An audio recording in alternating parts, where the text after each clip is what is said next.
សួស្តីពុកម៉ែបងប្អូនប្រិយមិត្តជាទីគោរពសូមស្វាគមន៍មកកាន់ Channel ក្រុងមាសលេខ VIP របស់ Admin ថ្ងៃនេះ Admin មានលេខតម្រុយល្អៗរបស់ឆ្នោតយួនសម្រាប់យកមកចែកជូនពុកម៉ែបងប្អូននៅថ្ងៃទី25ខែ10ឆ្នាំ2025នេះ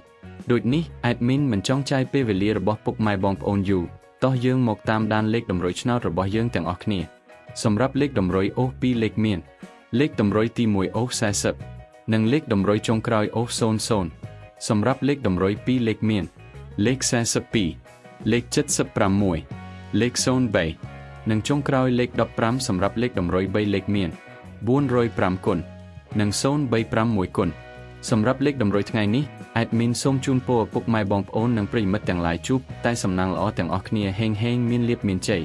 ជាចុងក្រោយសូមកុំភ្លេចជួយចុច Subscribe និង Comment ហើយដាក់សញ្ញារូបកណ្ដឹងដើម្បីជាការផ្ដល់កម្លាំងចិត្តមកកាន់ Admin ជាពិសេសងាយស្រួលតាមដានវីដេអូថ្មីៗនិងលេខតម្រុយល្អៗជាប្រចាំថ្ងៃជាមួយ Admin សូមគោរពលាពុកម៉ែបងប្អូនពីខ្ញុំបាទ Admin ក្រុងមាសលេខ VIP សូមសំណាងល្អទាំងអស់គ្នាសូមអរគុណ